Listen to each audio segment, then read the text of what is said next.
right, everybody, welcome back to our week 5 lesson video. We are, as usual, going to go ahead and get started with a couple of flashcards. As usual, this is where you're going to try to do some good sight reading. So be sure that you look over the card first, identify the starting notes, finger numbers, clap through the rhythm if you would like, and then try to play it perfectly on your first try. So we'll go ahead and get started with our first one. We have notes together like this. This is just showing that we're playing them at the same time. And this is, we can see that this is an F and a G. That's all we're going to cheat. But when we have notes that are right next to each other, like a line and a space note, they write them like this because if you try to just put them on top of each other, it would turn into a blob. So they put them like this and have them share a stem to show you that that's where you're going to play them together. So here's that first one. So you're going to play the top exercise for treble clef and the bottom exercise for bass clef.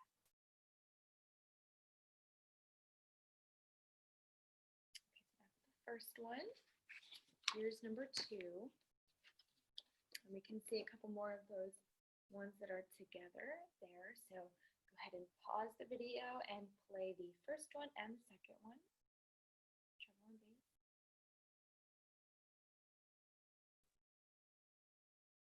Okay, and here's our third flashcard, and these ones we're looking more at our thirds. So we can see that we're skipping notes here because we're going line, line, line, line, line, line. So keep that in mind as you're playing. Think about what finger numbers and note names those are going to be. This might be a good one to go through and just read the note names out loud first, or talk through the finger numbers first before you play.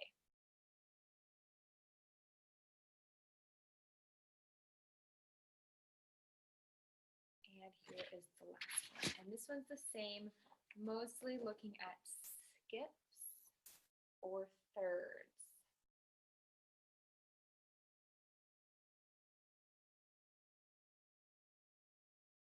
Okay, so this is I think these are really great warm-up exercises because they point out something very important.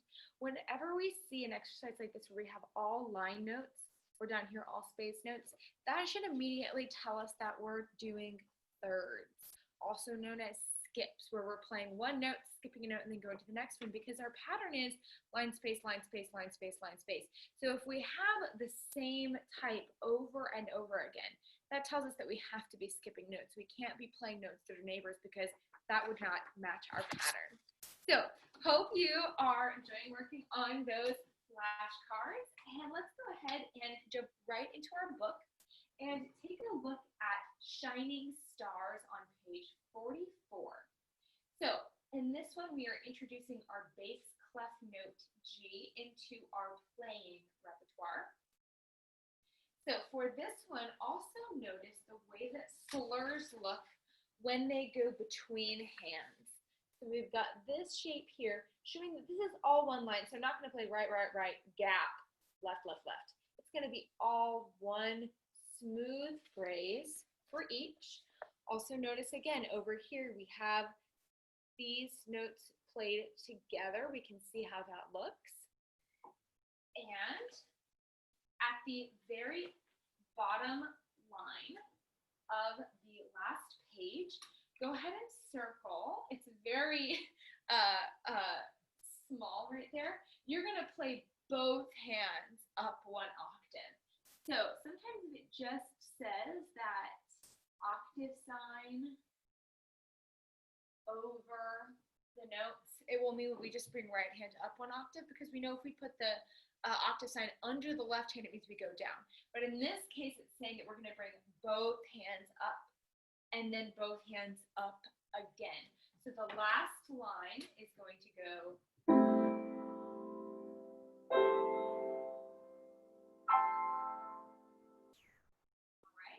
and then also circle at the very beginning that we have that little line that goes under the whole piece, which means that we're going to be playing our damper pedal, which means that far right pedal on your piano, or the only pedal you have on your keyboard, to give this even more of a nice connected sound.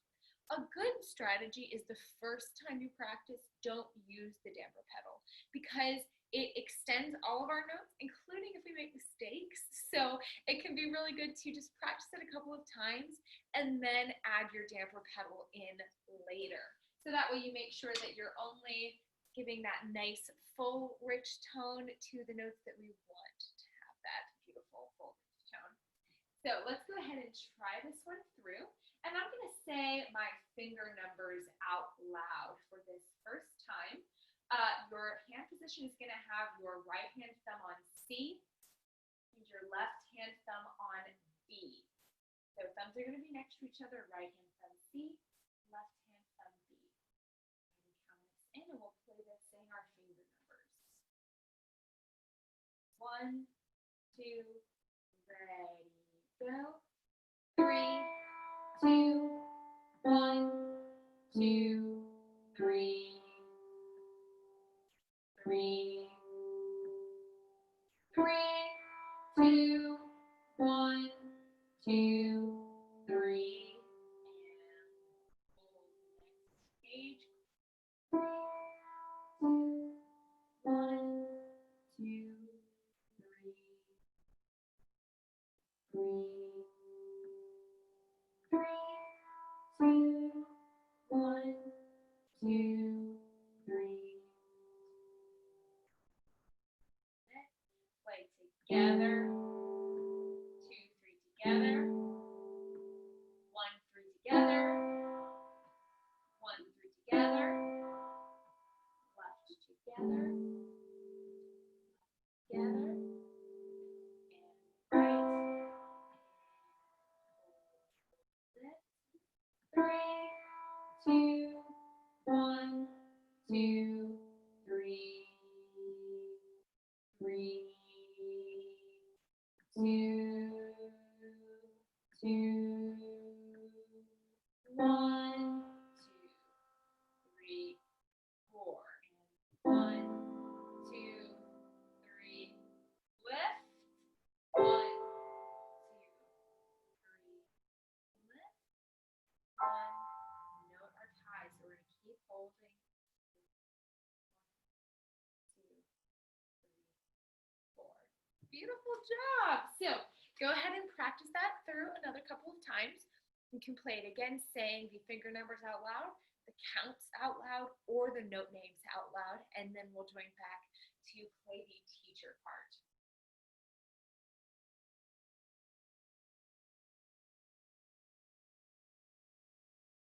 All right, so let's go ahead and give this a try, and I'll count us in. 1, 2, ready, go.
Excellent job.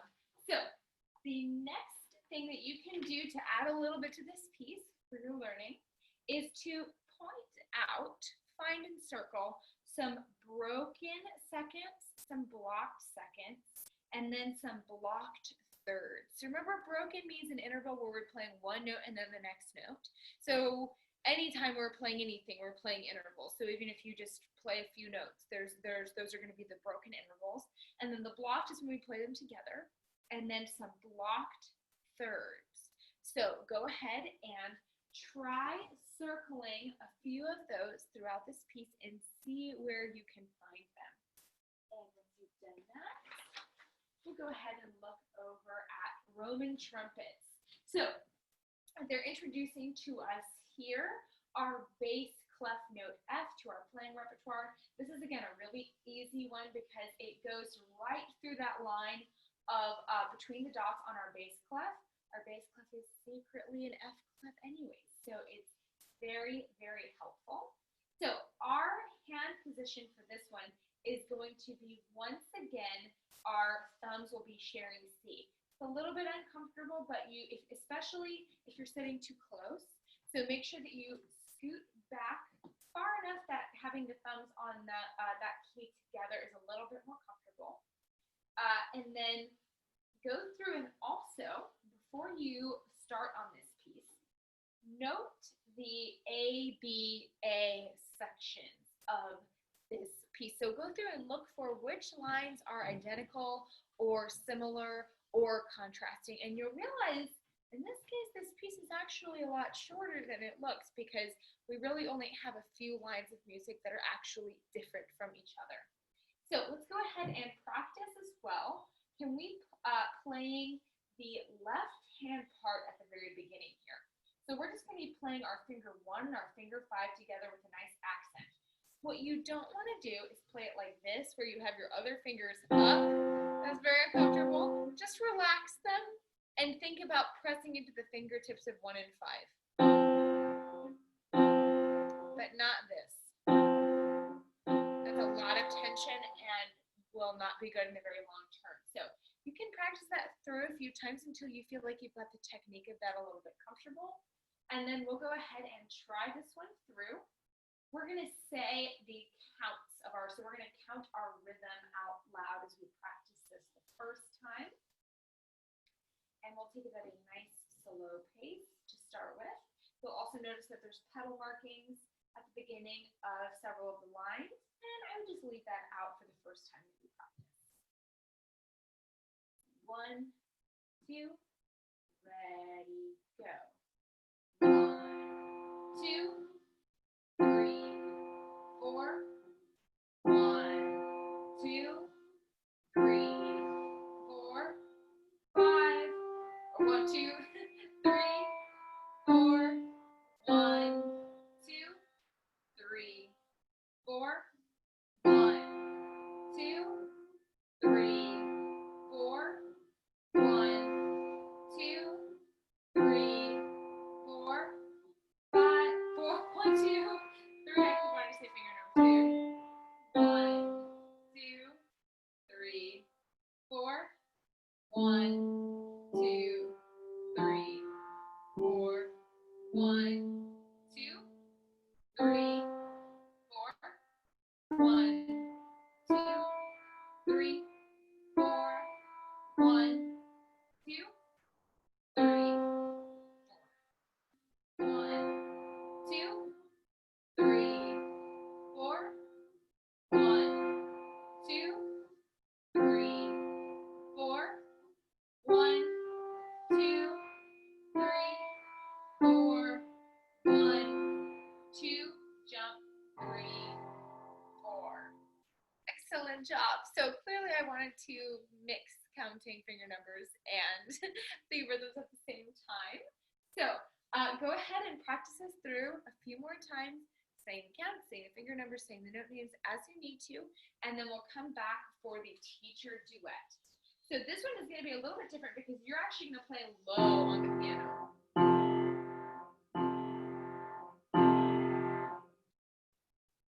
Okay, so and then the teacher part is going to be the higher part, and your part is going to be playing down lower. So we'll go ahead and count us in. 1, 2, ready, go.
job. So if you will, go ahead and practice that through with the duet until you feel like you've got it. And then to deepen your learning of this piece, go ahead and find the following symbols. Find an accent mark. That's that little V on the side. That means we play with a little bit more emphasis. An interval of a fifth. So it's going to be something that spans 5 note names from one note to the next note, and an octave sign in this piece. So go through and circle all of those things. All right, so next I would like for you to look at page 48.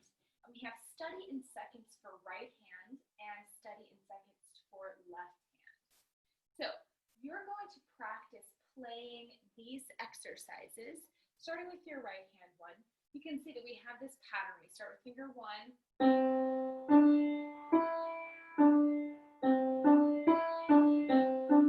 And then you jump up to the next note. And then you keep going. And then it has you repeat the entire piece, just 1 octave higher. So you're going to be starting on the next higher C.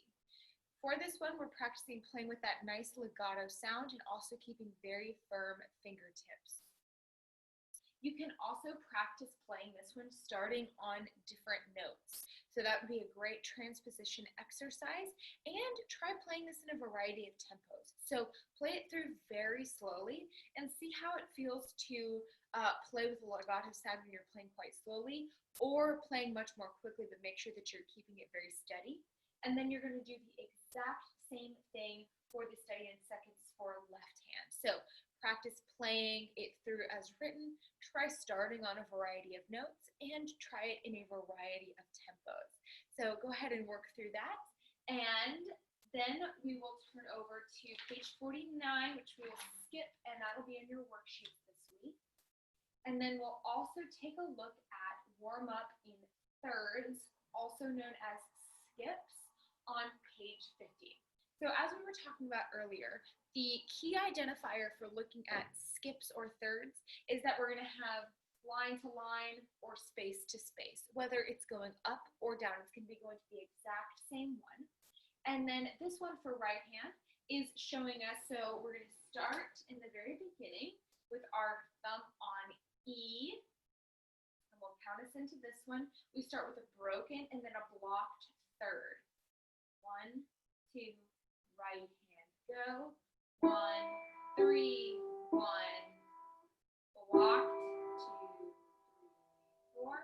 1, 3, 1, blocked, 2, 3, 4.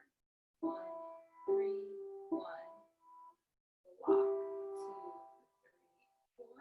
Then you're going to use fingers 2 and 4 to do the exact same note. So starting out with 2 on E. 1, 2, 4, 2, blocked. And then you're going to do it again with fingers 3 and 5. Then you're going to do the exact same thing with your left hand, with your left hand thumb starting on B. Ready, go. 1, 3, 1, blocked, 2, 3, 4. 1, 3, 1, blocked. 1, 3, 1, block, 2, 3, 4. Excellent job. And then you're going to do that exact same thing, starting now with finger 2 and then with finger 3, and using those different finger combinations to play that piece.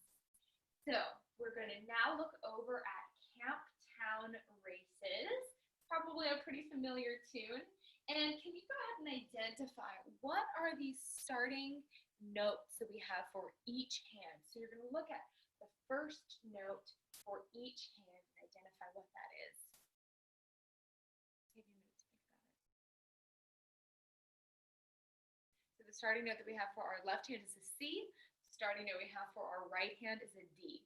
And so we're going to have our left hand thumb on C, right hand thumb on D. So thumbs are next to each other but not sharing that note. So what I would like for you to do to prepare for this piece is to go through and in pencil circle through the broken third intervals, or known as the skips in this music. So we can see it from the very beginning. We have same, skip, up, step, or second, second. So I just want you to circle through where you can find those broken thirds, also known as skips, throughout. And we can find them as line-to-line notes and also space-to-space notes. And there are multiple in both the right and left hand. So go through and circle that, and then we'll try playing this through all together. I'm going to say the finger numbers out loud. 1, 2, ready, go. 1, 1, 3, 1, 1, 1, 3, 3, 4, 3, 4, 1, 1, 3, 1, 1, 1, 3, 4, 3, 4, 5, 2, 3, 4, 5, 5, 3, 1, 3, 2, 4, 1, 1, 3, 1, 1, 1, 1, 3, 1, 1, 1, 3, 4, 3, 4, 5, 2, 3, 4. Excellent job. So go ahead and label all of the notes that you have for this piece. And you can go ahead and label the parts of the form. So your A, B, A, which lines are the same, which lines are almost the same, and which lines are contrasting. Right, we are going to finish up by looking in your supplemental packet at supercalifragilisticexpialidocious. So one of my very favorite songs from childhood. So we are going to go ahead and note a couple of things through here. So our right hand position is going to be just a basic C pentascale position with our right hand thumb on C. For our left hand, if you notice up in the top corner here, we have our little note chart. Our left hand finger 2 is going to be on this black key right here. So the top of the group of 3 black keys, thumb will be on C, 2 is going to be on that black key, 3 is going to be on A, and 4 is going to be on G. So, and then if we look at the very end of the piece in those last 2 measures, we're going to have our right hand play on C. So if you start right here, this very last section, we're going to play that C with our thumb. Then we're going to go up to play C sharp, which is this black key right here, with our second finger. And then we're going to slide our thumb underneath to play D, and then just keep stepping up. So I'm going to show you how we're going to do that at the very end.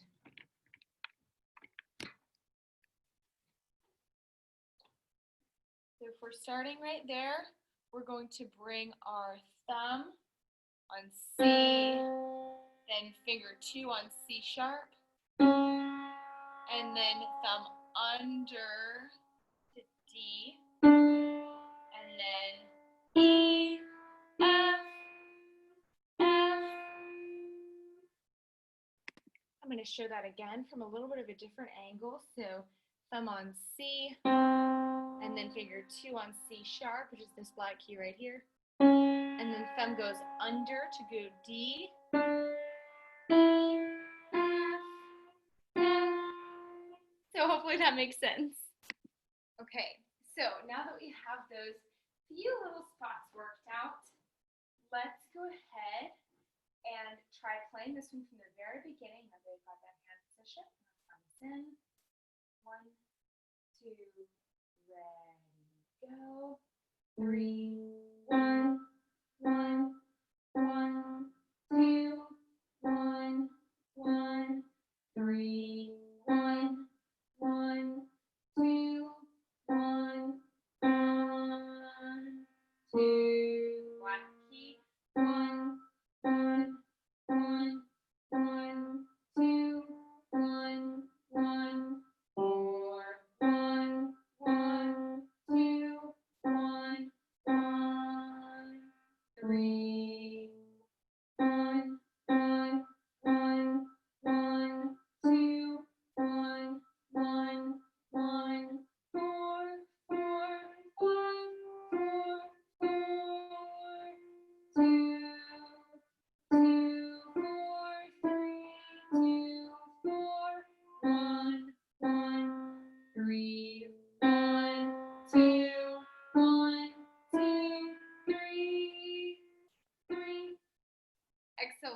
All right. And once you have that practiced, play it with counts, note names, and finger numbers. We'll go ahead and try the teacher part.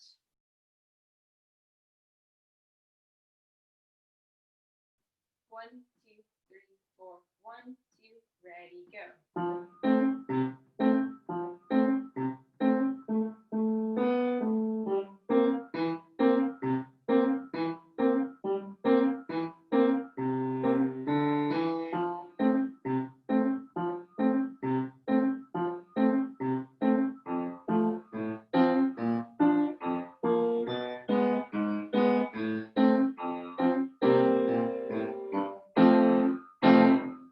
There we go. Excellent job. So keep working on that one and see if you can get it up to tempo with the duet.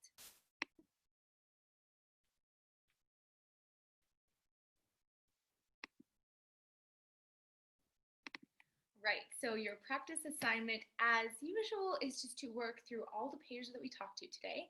And you're also welcome to utilize the practice charts provided in your weekly guide document or not. Also, in your practice time, it is always perfectly acceptable to practice extra pieces or old pieces that we've worked on before. If you enjoy them, that's good practice, and that's a great thing to work on throughout the week and include if you are logging your practice.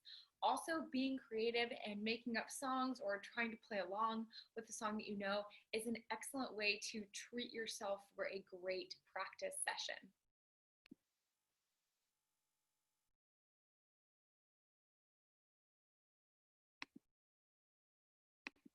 All right, so for your worksheets and listening today, you'll again have a little bit of a reading packet and some exercises on musictheory.net. We're also going to do page 49 in your book.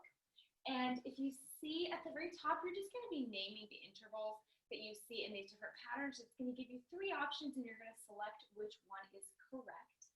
And then for the bottom portion, we are going to do a C pentascale improvisation. So you're going to play with either hand the notes of the C 5-finger scale. So just C, D, E, F, G. And you're going to make up a piece on the spot while I play an accompaniment underneath. Okay? So I encourage you to listen to what I'm doing for a little while and then jump in, and you can play it as many times as you like to improvise several different songs. This is just for you to be creative. No right or wrong notes here.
Excellent. So again, feel free to be creative and use that as many times as you would like and create as many improvisations as you want. For your listening this week, you have a little bit of information and a playlist on Scott Joplin, who is probably one of the more famous composers of just a few pieces of piano music that we all know super well, Maple Leaf Rag and The Entertainer. But he wrote hundreds of pieces in a ragtime style and also wrote a ragtime opera and a ragtime ballet. And his style of music that he wrote was super, super critical for the development of piano in a variety of genres, because ragtime was one of the first popular music genres that pretty much exclusively used the piano. And he really made a lot of use of the technical and musical aspects that are unique to the piano.